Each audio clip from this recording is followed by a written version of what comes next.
Saat ini, dunia sedang menyaksikan eskalasi besar dalam sebuah perang tanker yang semakin nyata. Amerika Serikat baru saja menangkap sejumlah tanker minyak di Samudra Hindia, dan sekarang kekhawatiran besar muncul bahwa Iran mungkin akan membalas dengan menangkap tanker-tanker di Selat Hormuz. Melihat situasi yang genting ini, Amerika telah resmi mengeluarkan perintah kepada seluruh tanker mereka untuk ekstra waspada saat melewati Selat Hormuz dan Teluk Oman. Mereka memperingatkan bahwa insiden apapun bisa terjadi kapan saja. Intinya, Amerika sadar bahwa tanker mereka kini menjadi target empuk bagi Iran. Di sisi lain, pihak Eropa juga sedang bersiap-siap untuk menyita tanker-tanker milik Rusia. Dan tentu saja, Rusia tidak akan tinggal diam dan dipastikan akan memberikan reaksi yang sangat keras. Jadi, kita sedang melihat bibit perang angkatan laut yang sangat mahal. Aksi saling tangkap tanker, serangan fisik, hingga blokade laut ini akan memukul telak ekonomi dunia dan mengacaukan rantai pasokan global karena tensinya terus merangkak naik. Perlu kita pahami, Selat Hormuz bukan hanya jalur pipa minyak dunia. Di sana, segala jenis barang logistik juga melintas setiap harinya. Pejabat Iran juga menegaskan bahwa respons mereka kali ini tidak akan terukur dan terbatas lagi seperti biasanya. Mereka mengisyaratkan sebuah pembalasan yang jauh lebih luas. Namun menariknya, di tengah ketegangan militer ini, kita justru melihat adanya gelombang rekonsiliasi besar di kawasan Timur Tengah. Lihat saja bagaimana hubungan Iran dengan Arab Saudi, Iran dengan Mesir, hingga Turki dengan Mesir dan Iran yang mulai membaik. Salah satu momen kuncinya adalah kunjungan Raja Yordania ke Turki baru-baru ini. Yordania dan Turki punya ikatan sejarah yang sangat dalam.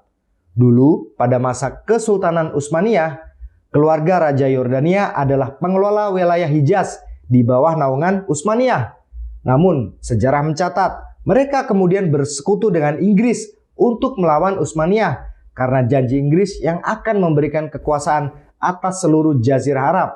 Tapi ternyata mereka dikhianati.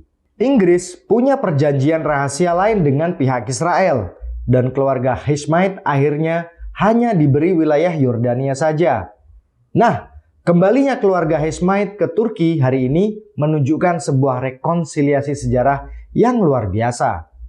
Sementara hubungan Turki dan Arab Saudi juga terlihat semakin kokoh. Namun, di balik berita diplomatik itu, ada serangan yang jauh lebih mematikan. Tiongkok saat ini baru saja melancarkan serangan besar terhadap dolar Amerika Serikat. Perang dingin yang selama ini kita bicarakan, kini benar-benar memanas di sektor finansial. Tiongkok mengambil langkah yang sungguh mengguncang pasar keuangan global.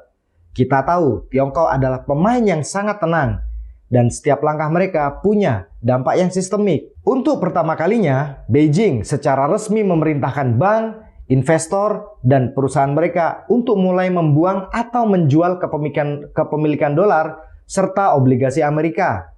Padahal nilai obligasi Amerika yang dipegang Tiongkok mencapai ratusan miliar US dollar.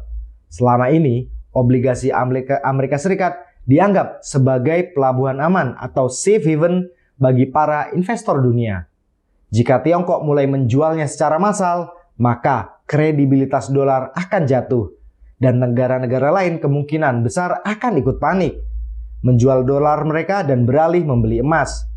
Tiongkok saat ini memang sedang memborong emas dalam jumlah yang sangat besar. Langkah ini memberi sinyal bahwa akhir dari dominasi dolar sudah di depan mata. Tiongkok sesungguhnya telah menunggu momen yang tepat selama bertahun-tahun untuk menarik pelatuk ini.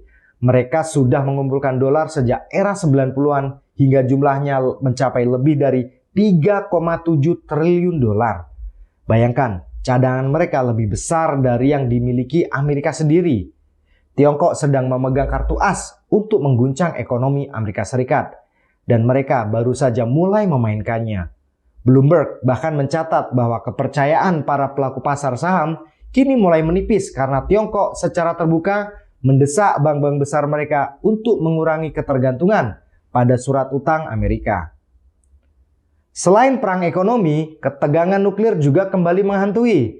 Amerika menuduh Tiongkok melakukan uji coba nuklir rahasia, meski Tiongkok membantahnya dengan tegas.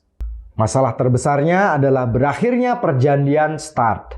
Selama 40 tahun terakhir, perjanjian ini menjaga Amerika dan Rusia untuk tidak saling memproduksi senjata nuklir secara gila-gilaan. Sekarang, aturan itu sudah tidak berlaku lagi. Rusia memperingatkan Amerika, jika perjanjian ini tidak diperbarui, Tiongkok akan melesat memproduksi nuklir tanpa ada yang bisa melarang. Amerika ingin Tiongkok ikut dalam perjanjian baru, tapi Tiongkok tidak mau. Mengapa? Karena Tiongkok merasa jumlah bom nuklir mereka masih jauh di bawah Amerika dan Rusia yang punya ribuan. Di sisi lain, Rusia menuntut Inggris dan Prancis harus ikut dibatasi juga. Intinya, dunia sekarang sedang berada di ambang perlombaan senjata tanpa wasit. Dan ini jauh lebih berbahaya daripada konflik Ukraina ataupun Timur Tengah manapun. Kembali ke masalah tanker. Pentagon mengklaim bahwa penangkapan tanker minyak di Samudra Hindia dilakukan karena tanker tersebut mencoba menembus blokade Amerika terhadap Venezuela. Namun, banyak pihak mempertanyakan, dengan otoritas apa Amerika bisa menangkap kapal di tengah samudra hanya karena melanggar blokade sepihak? Jika logika ini dipakai, maka Rusia, Tiongkok, atau Iran juga bisa melakukan hal yang sama. Beri sanksi, pasang blokade, lalu tangkap kapal siapapun yang lewat. Ini adalah presiden berbahaya yang menyerupai aksi pembajakan laut secara legal. Akibatnya, Amerika kini sangat ketakutan kalau Iran akan membalas di Selat Hormuz. Mereka memerintahkan kapal-kapal mereka untuk menjauh dari perairan Iran. Sementara itu, Eropa juga baru saja memasukkan 42 tanker Rusia ke dalam daftar hitam. Sepertinya Eropa sedang bersiap untuk menyita kapal-kapal Rusia tersebut, yang pastinya akan memicu balasan yang tidak kalah sengit. Dalam hal pertahanan, para ahli militer menyebut bahwa program rudal balistik Iran kini telah menjadi tulang punggung kelangsungan hidup negara tersebut. Mereka menyamakannya dengan pisau tentara Swiss, salah satu alat yang biasa digunakan untuk bertahan sekaligus menyerang dengan sangat efektif. Dewan Syura Iran bahkan sudah memberikan peringatan keras jika mereka diserang, pangkalan militer Amerika di seluruh kawasan akan menjadi target, termasuk sumber-sumber agresi utama yang merujuk pada Israel. Di sisi teknologi, kita melihat adu mekanik yang sangat luar biasa. Israel sedang bersiap mengerahkan sistem Arrow 4, sebuah pertahanan anti-rudal hipersonik. Ini adalah jawaban atas rudal terbaru Iran, Khorramshahr 4, yang sudah bersifat hipersonik.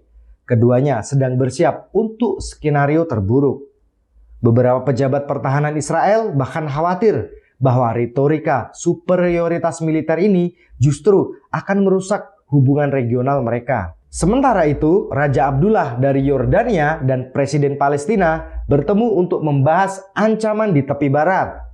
Yordania dan Mesir sangat khawatir bahwa perang ini bertujuan untuk mengusir warga Palestina secara massal ke wilayah mereka. Di Lebanon, pemimpin Hizbullah memberikan pidato pedas setelah pasukan Israel masuk ke wilayah mereka dan menculik salah satu tokoh. Dia mengkritik pemerintah Lebanon yang dianggap hanya mengutuk lewat kata-kata tanpa tindakan nyata untuk melindungi kedaulatan negara. Terakhir, ada perkembangan mengejutkan dari skandal Jeffrey Epstein. Muncul dokumen yang menyebutkan nama seorang diplomat Uni Emirat Arab yang juga pejabat tinggi hak asasi manusia di PBB. Dalam file tersebut sebanyak 470 kali, termasuk dugaan keterlibatan dengan gadis di bawah umur. Bahkan ada email yang menyebut Epstein pernah mengunjungi Zelensky di Kiev untuk urusan pemilu. Arab Saudi justru baru saja memesan 20 kereta cepat dari Spanyol.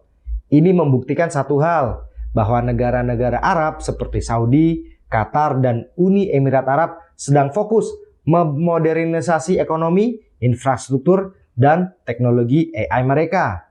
Mereka sama sekali tidak ingin terlibat dalam perang atau petualangan militer apapun yang bisa menghancurkan visi ekonomi mereka. Tantangan besarnya adalah jika Donald Trump nanti kembali berkuasa dan memaksakan perang dengan mengabaikan keinginan mitra regional ini, maka hasilnya bisa menjadi bencana bagi semua pihak. Demikian informasi hari ini. Jangan lupa subscribe.